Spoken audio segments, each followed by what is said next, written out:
Alrighty, so our first speaker for track 2 is Megan Boyd.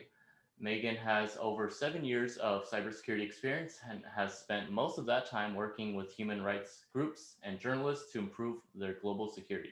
She's currently working in a cybersecurity startup called Censys and is also the co-founder of the COVID-19 app tracker project. Today, Megan will be talking about OSINT basics for threat hunters and practitioners. Alrighty, so yes, my name is Megan DeBlois. I am just so grateful to have the opportunity to speak to you all. I really love speaking with students. I'm currently a student myself. I'm doing grad school right now, part-time while I work full-time. And I really appreciate the organizers and thank them very much for the invitation and just doing a stellar job organizing all of this. As Sheila said, I'm going to be talking today a little bit about OSINT basics in the context of internet infrastructure. And we'll kind of go through some use cases and some specific applications for threat hunters and practitioners alike around how you can leverage this open source intelligence for tracking adversaries as well as protecting your organization. So with that, I will go to the next slide. There we go. So what I'll cover today, I'll give a little background about myself and Censys so you kind of understand where we're coming from. We'll talk through sort of the basics of open source intelligence, go through use cases, and do a little bit of sort of brainstorming and practice ideas so you can actually apply some of the things that we're talking about today. And I do want to make sure we reserve some time for questions at the end. I know we have until 10:55. So I'm going to try to end with a good chunk of time so we cover any questions folks have. But let's jump right in. So again, my name is Megan DeBlois. I live here in San Diego, so I'm sad I wasn't able to come in person. I hope someday we can organize something in person up in LA. But yeah, so my path into InfoSec is definitely non-traditional. And I think it's really important to mention that, especially when you're starting your careers. I think it's really important to understand that there is no cookie cutter path into InfoSec. It's a very multidisciplinary type of industry. People from all sort of paths come into InfoSec, not just solely through computer science, but a lot of them obviously do. I do want to emphasize that really in InfoSec, we need people with lots of different experiences that they can bring to the table. It makes us a more robust community. So if you don't necessarily have a ton of cybersecurity knowledge today, even when you graduate, just know that there's tons of opportunities to continue learning and getting certifications, getting training, and just self-learning and self-paced learning as well. So continue learning even after graduation. I myself actually studied political science in Arabic. I was in Egypt and then Turkey over the summer, had plans to return back here into the United States after I graduated, or I had plans to go back to Egypt after I graduated, but things kind of didn't end up working out. And that's where I found my first job with a nonprofit based in Washington, D.C., and I ended up staying for 7 years. That was my first job out of college.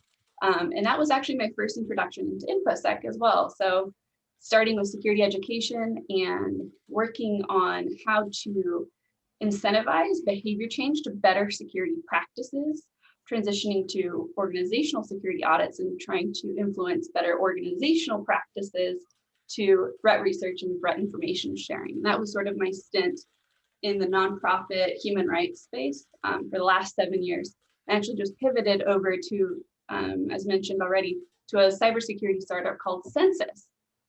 And I'll talk a little bit more about Censys. But yeah, at Censys right now, I'm focusing on how we can understand the impact of certain vulnerabilities, for example, that drop into the wild. I'll talk about some examples that have happened very recently over the last 2 weeks, like Microsoft Exchange, but really trying to understand based off of open source intelligence, based off of the data that we have here at Censys, how can we turn that into something of value for both practitioners and other folks that need to leverage that particular information. Yeah, and finally, I mentioned I'm a grad student right now at the University of Oxford doing my master's in system security, and there are some other sort of side projects I'm part of. But let's jump right in. So who is Censys? So I actually just started at Censys last November. So this is sort of my first spiel on what Censys is and where they came from. But I kind of like to think of Censys having three main evolutions. So back in 2012, Censys actually started at the University of Michigan. The founders were all from the University of Michigan, and they created an open source internet search engine that's specifically gathering open source internet infrastructure data. Then they turned that into a project called ZMAP, and it's still to this day, is still an open source project. Lots of folks use it. Fast forward to 2017, that's when Censys actually spun out of the University of Michigan. In 2020 to today,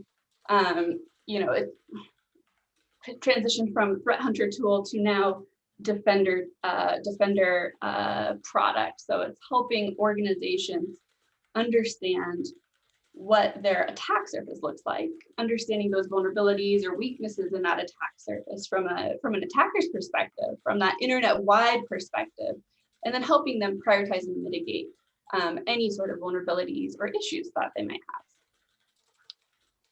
So before we jump into OSINT and like what it's all about, I do just want to have a quick friendly advisory that, a lot of people accidentally leave things up on the internet when they shouldn't. And that doesn't give us the right, even if we find them, to enter into those systems. That is still illegal. So I just want to make sure, folks, when you're starting to explore the data, exploring things, that you might come across on the internet, you always have that in mind. Read some laws. I put a couple laws that are relevant to folks here. It's a U.S. federal statute, the Computer Fraud and Abuse Act, and California actually has some specific penal code as well around the boundaries of what you can do on public facing assets. But just be wary. Don't enter into things that might be on the internet if they're not yours or if you don't have specific consent. All right, so this is what the talk's all about. So what is OSINT? Let's jump right in. So open source intelligence is OSINT is the acronym for open source intelligence. And actually in this instance, when we say open source, we're not really talking about open source in the same sense as when we talk about open source software, where you can sort of manipulate code and see it, but we're just talking about publicly available information. And that's really all open source is. Open source intelligence is. And really it's what you do with it. So it's the collection of that public information, but also the analysis of publicly available information to accomplish a particular objective that you might have. So that could be anything from scouring social media to find more about a person, to getting a sense of what your attack surface or what a particular system looks like out there on the internet, potential vulnerabilities that might be there so that you can better defend it. All of that is using open source intelligence. And there's lots of different types. So things like Google Dorking, if you haven't done it, I highly recommend doing it. Just Google Dorking. There's lots of fun tricks that you can do. It's basically, leveraging your Google search engine and putting it on some steroids so that you can get some very specific, valuable information. I mentioned social media scouring and trying to identify those different potential pieces of information that you're trying to put together to answer particular questions. And then we have things like internet infrastructure. And that's really going to be the focus of the talk today, is to focus on how we can leverage this open source intelligence from an internet infrastructure perspective, and why it's important. So specifically on the internet infrastructure part, it's identifying publicly facing assets. And the reason you might want to do that as an organization is that you don't want a malicious actor to do it first. So you're trying to sort of, this cat and mouse game of trying to make sure that you have your hands wrapped around all your things before an adversary might identify something that's potentially vulnerable on your system. I see there's a quick question. Yes, I will be sharing the slides, absolutely. Yeah, so don't feel like you need to write everything down. I'll definitely share the slides. Let's see. Yeah, and of course, data is only good if we're able to put it to work. So having all the data in the world doesn't tell you much, as long as you know how to ask the right questions to glean insights out of that data, that's the goal. That's the really important piece, and especially in terms of open source intelligence, because sometimes we can feel overwhelmed with the amount of information that's really out there. So you got to know what to ask, and you got to know how to get that information out of the data sets that you're looking at. So this isn't actually, it's this great slide. It's not my own. There's a couple different, there's a couple slides of this, but this is sort of to give you a sense of the types of OSINT tools that exist out there in the ecosystem. It's this great person on Twitter. Highly recommend you follow them. They just dumped a few infographics that they've made over the years. So we're looking at a lot of different tools, right? And all of these tools have different uses. Censys is on there, but again, we've got Google Dorks, we have check usernames, we've got Spiderfoot, Maltego, and the list goes on. So there are other tools that sort of like Wireshark that listen to traffic so you can kind of see what's going on. ReconNG does a lot of reconnaissance, so you can, again, gather information. And then you have sort of tools that gather a lot of other tools into sort of one package, like Harvester, and Censys is actually in there as well. So lots of tools out there. So what are we, again, let's narrow down, what are we actually going to be talking about specifically, and what do we mean when we say internet infrastructure data? So when I say internet infrastructure data, and we talk about it at Censys, we're really talking about different assets, and assets meaning things like TLS certificates. We're talking about domain names. We're talking about IPs. We're talking about a lot of the different characteristics that each of these different assets have out there on the internet. The way that Censys does this is by passive scanning. So we're just listening. We're not doing a lot of invasive scanning. Some of those tools I mentioned, you do need to be careful with, because not all tools have the same interaction with the things on the internet. Some are a bit more aggressive than others. And so it is important to sort of, before just starting to do sort of tool dumping and tool playing, understand what the tool is, make sure you're using it on your network that you own, that you control, so that you don't get into any trouble. So some recent examples, and so again, what can you find with passive scanning? So things like potential misconfigurations, like open ports. You can find, assets on the internet that really shouldn't be, like things like that you don't necessarily want an attacker to have access to, even if you think it's secured. Some things you just shouldn't have put on the internet. Things like outdated software. So you might be able to see, oh, the software version is actually deprecated. We need to fix that because it's no longer maintained. So all of these things you can actually tell with things like Censys, with passive scanning type tools. And we're going to talk a little bit about how this plays in the context of a couple recent examples, SolarWinds, as well as the Microsoft Exchange server 0 days that have been in the news as of late. And again, just another, how does this relate to Censys? So Censys is a searchable internet data set. It's a search engine for all the things that live on the internet. You can get it for free. There's a free account. There's the link. You can play around. You can see what you can see. You can identify specific queries, so you can look up specific maybe locations. It's a very interesting tool. There's a lot of power, but again, you need to know what questions you're asking so that you can narrow down your search. And there's just some stats. So like, how much internet data are we actually talking about? It's a lot. Censys sees more than 99% of the internet, and they do that every week, which is really important for a few reasons. First is it's a data game. The more data you have means the more visibility that you really have of the internet, meaning you're more likely to see that asset that's owned by the adversary, or to see that asset that's owned by your organization. So it just gives you broader visibility. The other kind of tricky bit with the internet is that things aren't necessarily always static on the internet, where if you, especially when you have all of these cloud computing resources where they have dynamically changing IP addresses, where your particular asset lives today might be somewhere else tomorrow. And so making sure that you have quick refreshes so you have more confidence in the accuracy of where that particular thing that you're looking for lives on the internet is really, really important. So the OSINT players really This is sort of setting us up to talk about the applications of using internet infrastructure as OSINT. So we'll sort of dive right into sort of the context as well as how we would actually use this in the real world.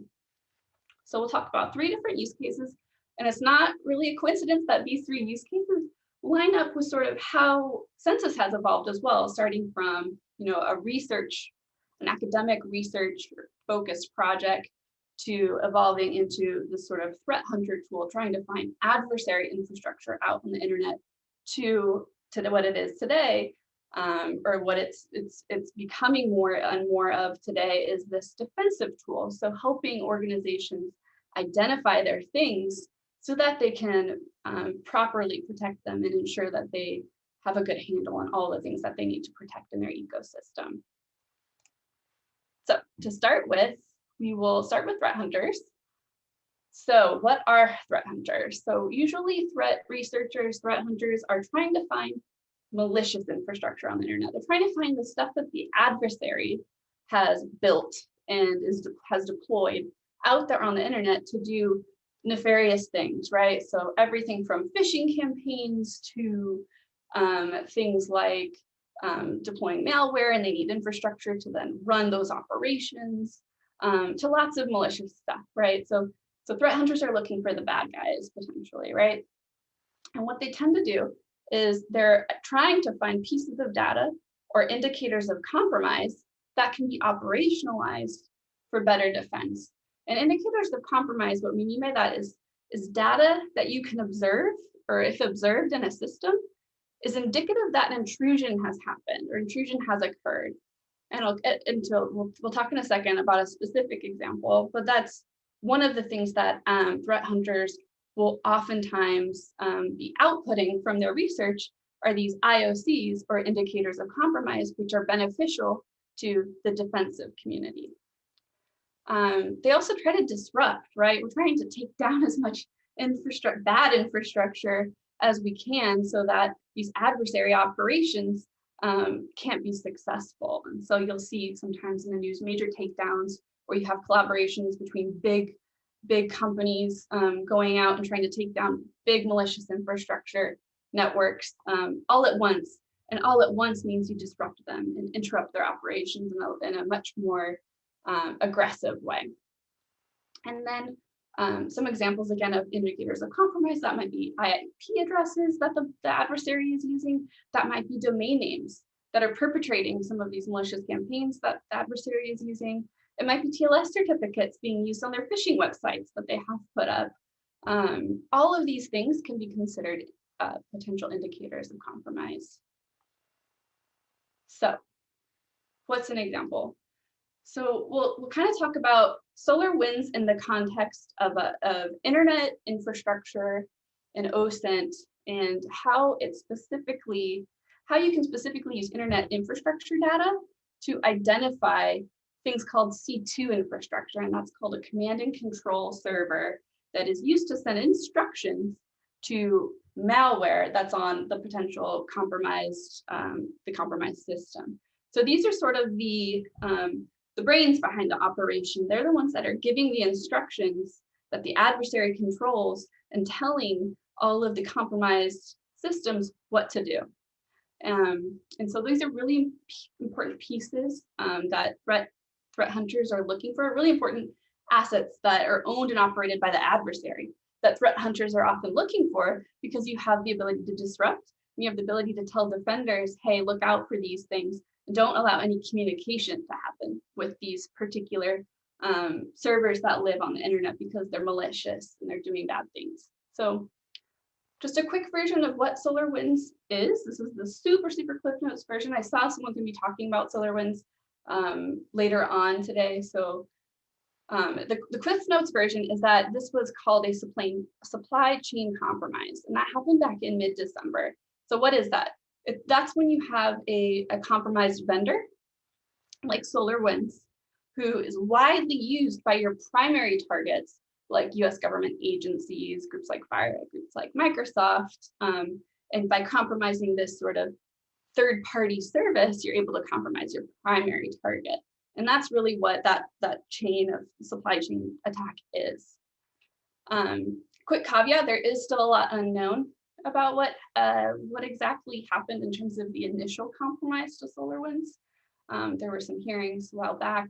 A couple pieces of important information that came out of those hearings were that the adversary had a lot of infrastructure out on the internet, and it had a lot of unique infrastructure to run their operation. And this is important because unique infrastructure makes it tougher for threat hunters to make associations and be able to track patterns of bad behavior. So when you have all of these unique things, it's harder to piece them together versus if there are linkages between these things.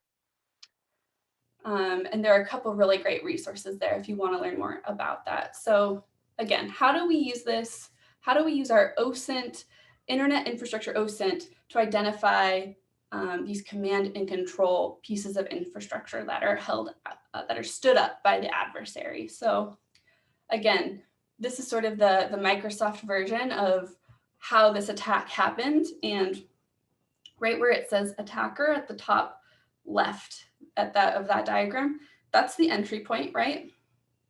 So that attacker somehow, we don't know, manipulated code that got into the code base of SolarWinds Orion. And that malicious code was then seen by all of its vendors as legitimate. And so it was shipped, and that was that initial entry point into sort of malicious compromise that happened. We still don't know how that happened. In the meantime, the attacker is also setting up things across the internet, and those are called C2 servers, the command and control servers, the brains behind the operation that are sending instructions to the compromised systems. And they had varying sort of tiers. This is what they discovered of command and control servers. So it's not one server doing everything. They separated it out to make it, again, harder to link that these two malicious things, or that these two servers on the internet, are actually associated with one another. So what would we be looking for as a threat hunter by using our internet infrastructure data that we have? We would be looking for these command and control servers here. Those are the communications to the compromised systems. Let's see. So some of the outputs, again, so FireEye did a really amazing job after they were really the ones that discovered that they had been compromised, and then publicly started talking about all the things that they could glean from this particular attack on them. And so they published indicators of compromise, indicators that basically help defenders say, hey, if you have this on your system, look for these breadcrumbs. These breadcrumbs tell you that you have been compromised, and you need to start investigating and cleaning up the system and understanding the impact and locking things down. So they very quickly put out these indicators, and those are things, again, like domain names that they found, IP addresses that they found, and other types of indicators as well. So really, just to sort of bookend this particular understanding the threat hunter context, there's a lot of stuff that's out there on the internet that is malicious, and we only know it's malicious by threat researchers who are identifying it. And it is very much a cat and mouse game when it comes to adversaries standing up infrastructure, threat hunters, and sort of the good folks trying to take down infrastructure. It's this constant sort of battle between the folks that are doing nefarious things and the folks that are trying to stop the nefarious things. And so we'll probably learn a lot more about SolarWinds as time continues to go on. Really, right now, we just know the tip of the iceberg of all of the compromises that have happened. But this is one specific use case of how you would use OSINT to identify the nefarious infrastructure that exists out there on the internet. Okay, so we'll pivot over to defenders. So how do defenders use the same data? So rather than looking for the adversary's assets, the adversary's infrastructure, what defenders typically are trying to do are identify their own infrastructure. They're trying to identify their assets. They're trying to ensure the assets that they can sort of wrap their arms around are actually indeed secure in accordance with whatever protocols and standards they have at their organization. And they want to continually validate that, yes, these are all my assets that exist. yes, they're of this level of security, and programmatically manage their risk in a repeatable way. And of course, capture metrics, right? So we always want to show, like, how do we show change? How do we show that we're getting more secure today than we were yesterday? And so understanding what you have and the amount of potential risks on those things and decreasing risks over time is one of those metrics that we're trying to track here. So how does this fit in with SolarWinds? So another example was SolarWinds. So we looked at like finding adversary infrastructure, but actually what we did at Censys was we said, hey, let's see what the impact is. How many SolarWinds Orion hosts do we see out on the internet? And we know that it was the majority of SolarWinds Orion hosts that were compromised. So we started taking broad internet scans to try to understand the impact of this SolarWinds compromise, this one vendor that was compromised. How many people, how many different hosts are active on the internet today? And so we took that metric and plotted it over time. And it's very interesting. We kind of see a story here, right? So in mid-December, we saw a steady decline. We saw a steady decline, a steady decline, a steady decline, probably indicating, right, that people realize that they have these particular, that they're using these particular vendors and they need to take them offline. And CISA, which is part of the Department of Homeland Security in the US, actually gave a notification at the end of the year, repeated notifications since the compromise occurred, since it was such broad impacting. But at the end of the year, they said, hey, look, you really need to update to this version or turn it off. Like there's no, after coming at the beginning of the year, all government agencies need to be at this version of whatever the SolarWinds, whatever the patched version was, so that you could at least say definitively it doesn't have that malicious code inside its code base anymore. And what did we see? This was actually quite surprising. So they issued that sort of announcement at the end of the year in December. And then at the beginning of the new year, we saw a huge uptick in things coming back online. So that kind of tells us, well, we hope that people took them down, patched them, and then put them back up, but we can't really tell for sure. But it's an interesting story to be able to plot this over time and see how practitioners have sort of dealt with this challenge from a broad visibility, from a broad sort of internet-wide perspective. So to tie it back to OSINT, so what is this specifically that practitioners are trying to do when things like SolarWinds happen? The first question that any practitioner or CISO or leadership is going to ask of your staff when things like SolarWinds or any sort of compromise or vulnerability drops is, are we impacted? And then the race is on to understand all of your assets and make sure that you have an understanding of which things within that pool of assets are potentially impacted by this particular vulnerability or compromise. And then fix it. And that's the goal from a defender's perspective. And you can use open source internet infrastructure to help you in that journey to ensuring that you're defending your organization properly.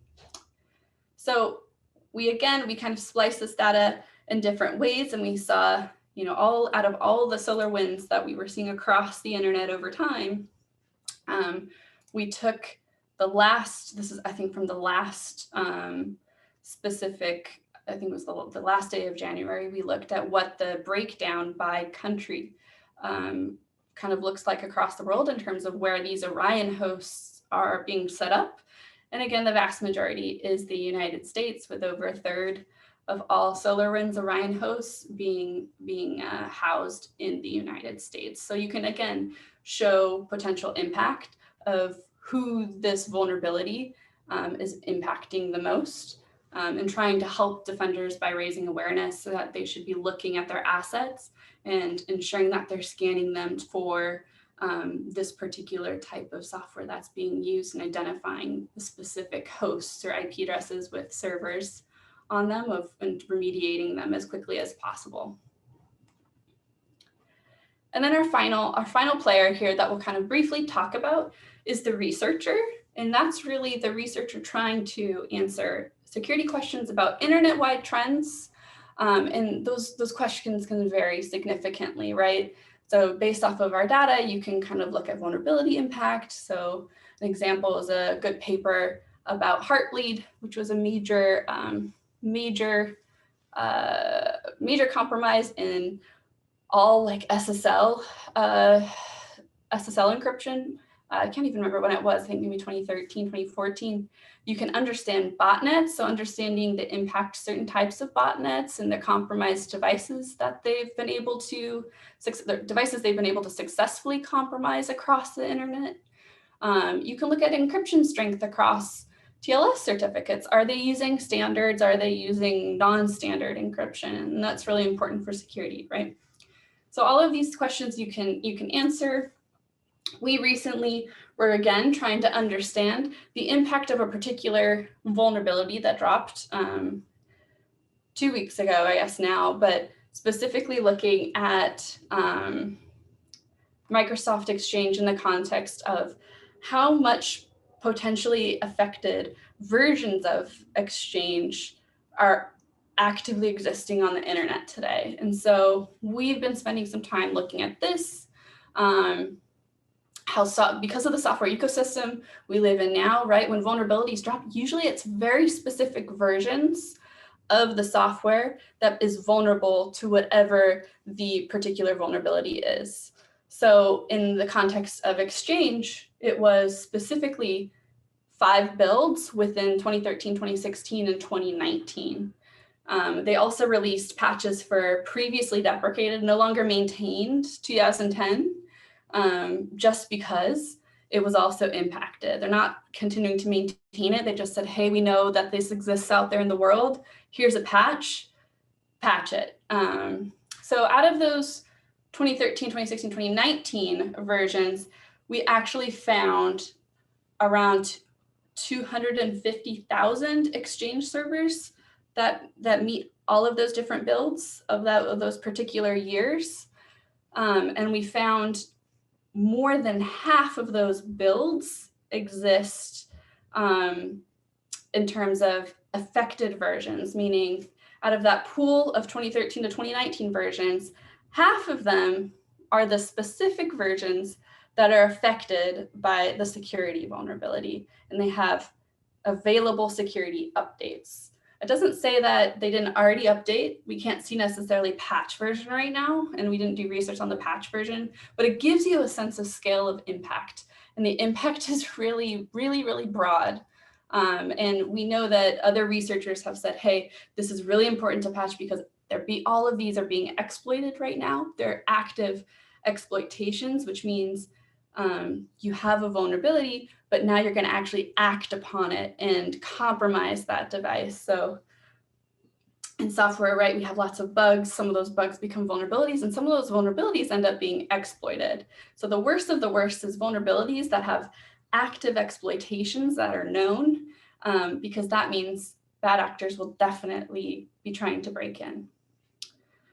And let's see, just real quick. So I mentioned like the 2013 to 2019, there's lots of different build versions.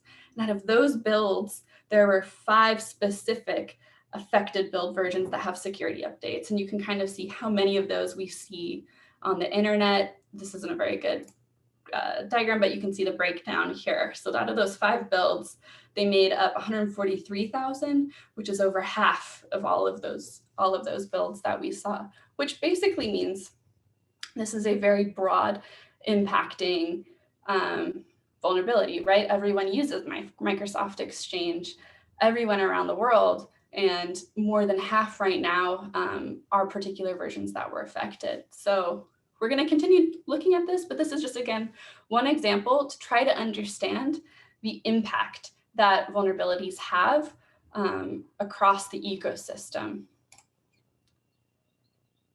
All right, so I realize we have around 15 minutes left. So these are just a couple more slides and then we'll pivot over to questions. But yeah, so just to sort of, again, bookend the OSINT and the internet infrastructure world. So we have those different use cases. We have finding malicious or nefarious infrastructure. We have finding your own organization's infrastructure. And then we have understanding broader security trends across the internet, in hopes that we can inform and influence broader information security improvements as we grow as a community and as we learn more about, we all have constraints, right? We all have so much time and we only have so much money. We need to be able to prioritize that time and money into areas that can have the most impact. So let's get a quick taste of how to start playing around with some internet infrastructure OSINT on your own.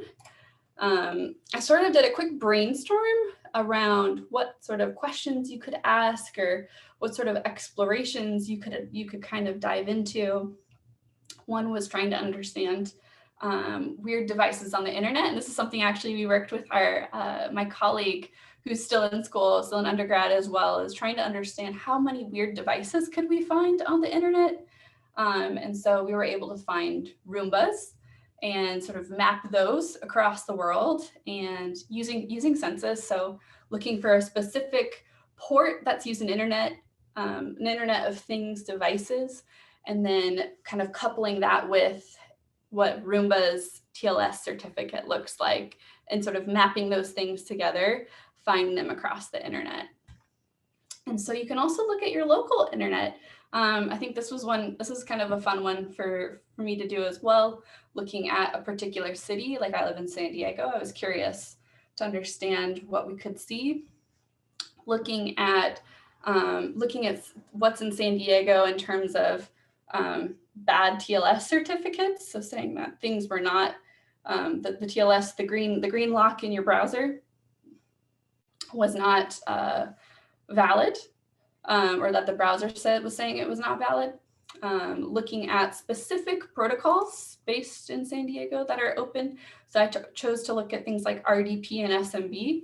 RDP is the remote desktop protocol that's used by Microsoft. And that has had a lot of issues. Both of those have created a lot of issues for as an avenue for ransomware to get into your system. So just taking a quick peek at those. You can look at critical infrastructure. You can look at specific networks. So I was looking at UCSD's network. You can look at specific cloud providers. So you can see, show me all the things on Amazon in San Diego. Really, it's what you want to make of it, but it's kind of interesting explorations to kind of go down. You can also find things like phishing websites. This is a community tutorial that I found actually when I first started working at Censys, trying to understand and get some practice with the product. This was a fun one that you could kind of scour across the internet for things. In this case, this is an example of things that kind of look like Apple, but aren't Apple because they're using a Let's Encrypt cert. So there's a couple assumptions happening here, but Let's Encrypt is a certificate authority that is often used. It's great because it's free. It's used by a lot of great human rights defenders. I love them. They're a great organization, but it's also used by a lot of malicious actors. So the assumption here is that if you have something related to apple.com in your domain name, and you're also using this Let's Encrypt cert, and I constrained it with a particular date, let's show me what you can find. And you can find like very, very, very strange subdomains that are apple.com mymaliciousite.com. And so your domain name is actually mymaliciousite.com, and they've kind of spoofed it so that apple.com is the sub domain. So that's a fun one. You can do also a security assessments if you have, if you're working with an organization, if you're working with a company, gathering some of those assets like IPs and domains and hosts, and then actually doing sort of a mini risk assessment and plugging them into Censys and seeing if there are any potential vulnerabilities that should be patched, and trying to understand, and exploring and learning what to be looking for when you're searching and doing these assessments with organizations. And there's just loads more. There's a cool definitions page that you should check out if you're really just to understand the syntax and understand what's possible to search for. And yeah, definitely check it out. It's a fun experience to sort of see what you can see out on the internet. and learn about what the implications are for security. And this is basically our last slide. So I did want to flag a couple things that we were really excited to come and speak at SWIFT this year because we have a new initiative at Censys, specifically trying to support educators and students and being able to ensure that educators have the building blocks for how to use things like Censys for their networking or cloud security or whatever it is that they're teaching different students, as well as highlighting student research projects. So if you are working on a research project or are interested in maybe writing a blog post or trying to just kind of explore what data you can see out there on the internet, let me know. We would love to spotlight you. We would love to support your research. So you can reach me at research@censys.io or my email address as well. And then a quick plug that if you are interested in internships, we're always looking for interns, paid internships. So please let us know. You can reach me at megan@censys.io.